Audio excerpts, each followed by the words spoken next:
Okay, guys, I'm here with my review of Starrcade 1994. We are December the 27th, 1994, from the Municipal Auditorium in Nashville, Tennessee. This Starrcade opened up with a rendition of the national anthem, which was done by Tippin. I am not rating that, because it has nothing to do with the overall show. The first match of the evening was a WCW United States Championship match. Hacksaw Jim Duggan versus Vader. Decent match, 1.5 stars. Vader won. Not that I think he should have won. He was already at this time the #1 contender for the WCW World Championship, so he didn't need the U.S. title. In fact, Vader also never defended the U.S. title. I never had Vader defend the U.S. title the entire time he held it, which was from December to June. So, yeah. This was a pointless title reign. It's a 1.5 star match, but the reign is pointless. The next match is a very unique rarity. Because you may not know this, but the next match is John Paul Levesque versus Alex Wright. Who's John Paul Levesque? Well, quite simply, it's Triple H. Triple H has spent about 3 months in WCW. This was his only pay-per-view in WCW, and he lost here. He wanted to do the pedigree when he came into WCW, but he was forbidden to do it because Terry Taylor said that he wouldn't take the move, so he told Triple H not to do that move that he's now famous for. Triple H didn't like it in WCW, and he left, I think, right after Starrcade, and then in mid-95 he was in WWE. With the same gimmick. This Blue Blood gimmick was not a WWE creation. He was doing the same thing when he came to WWE that he did here in WCW, so he was just billed from France here instead of Connecticut, so. The match is not bad. It's a 2-star match. Alex Wright wins. Alex Wright wins. Yeah, 2-star match. Alex Wright wins with a roll-up out of the corner. So, okay. Our next match is for the WCW World Television Championship. Johnny B. Bad versus Arn Anderson. Arn Anderson was filling in for the Honky Tonk Man, because this was what this match was supposed to be. But the Honky Tonk Man had left WCW. The Honky Tonk Man had left WCW at this time, and he no-showed this event, so Arn Anderson took his place. This match kicked off a rivalry that would go into the early part of 1995. It's an okay 1.5 star match with John B. Bad winning the match, which is basically, I think, the original plan anyway, so they just basically did what was the original plan with a different opponent. But a good match, an okay match nonetheless, 1.5 stars.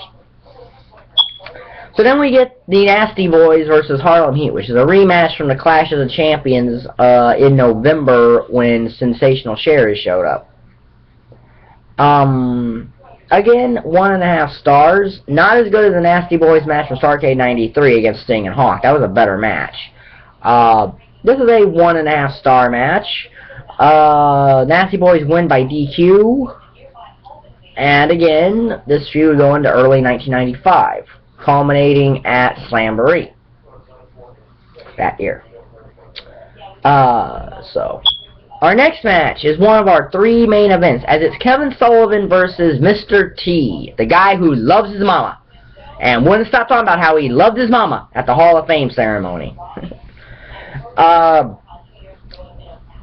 This match is garbage, plain and simple. Mr. T wins when Dave Sullivan, who was dressed as Santa Claus, whacks Kevin Sullivan in the back of the head with the Jimmy Hart megaphone wrapped in a Santa bag, and Mr. T gets the cover and wins.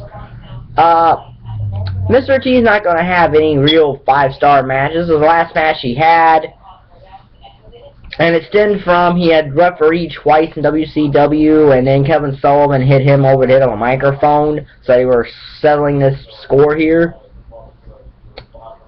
And it just is not good. It's the worst match on here.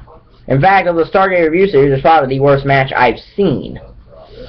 And trust me, I'm not even to 2000 yet, which, oi, 2099 and 2000 WCW. Oh, man. I could do a whole series of vids on 99 WCW if I wanted to about how bad they were, but anyway, next match is Sting versus the Avalanche, or Earthquake from WWE. He had just come off WCW, and he was in a team with the Three Faces of Fear, which was him, Kevin Sullivan, and the Butcher. I'll discuss about the Butcher in the main event. This is a 2-star match. Sting wins by DQ. Another DQ finish on his show. And all that. So, Kevin Sullivan interferes, and Hogan comes in with a chair, goes back, and Sting wins the match. I would have given the match to Avalanche just because, you know, you could say that he beat the icon of WCW. And I think that would carry a lot more leverage in his career to have a victory over Sting. But, they had it beat by DQ. In fact, Avalanche lost most of his pay-per-view matches, so this was kind of a really pointless thing to me. So our main event is the WCW World Heavyweight Championship matches. Hulk Hogan in his first Starrcade versus The Butcher. The Butcher is Brutus the Barber Beefcake from WWE, who had come over with Hogan when Hogan had signed with WCW in '94.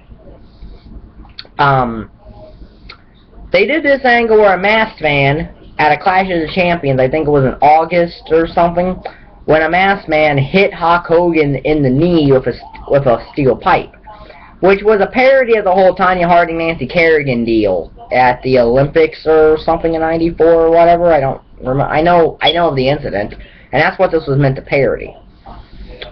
And the answer was who was the masked man, and it's Halloween Havoc '94. You got it when it was Brutus Beefcake or Brother Brudai.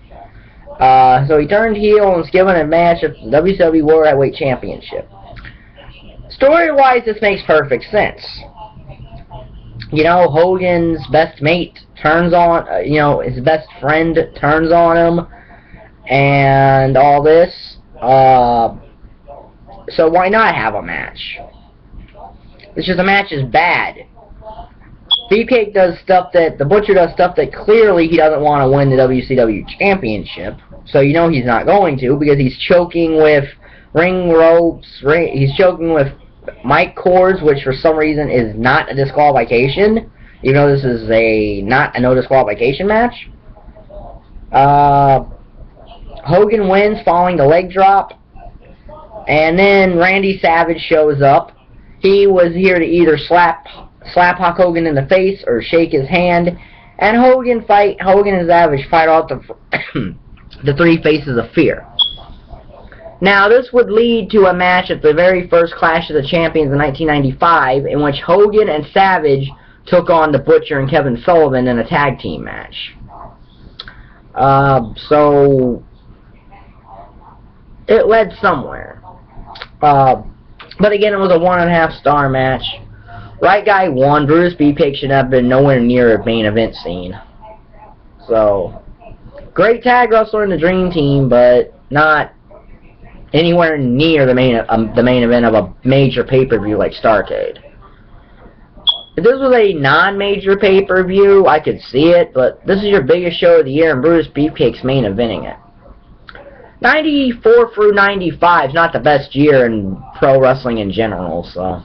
Heck, next year, Starrcade 95 is built all around a best of 7 series between WCW and New Japan. So, yeah. But our total star rating here, I've already figured up, is 10 out of a possible 35. Now, that puts this in the D rating because it's not at all neat. It would make it I think a D minus, because half of 35 is 17.5, which this is nowhere near. So, and remember with me, if you get to 50%, you're an average show. So, yeah. So the next video in this review series will be Starrcade 1995. I've already touched on what that primarily is about, but that doesn't necessarily mean it's a bad show. That'll be uploaded probably sometime tomorrow or something. So if you like the video, hit the like button down there, hit the subscribe button down there. I'll put this in the Starrcade review series, and thank you for watching.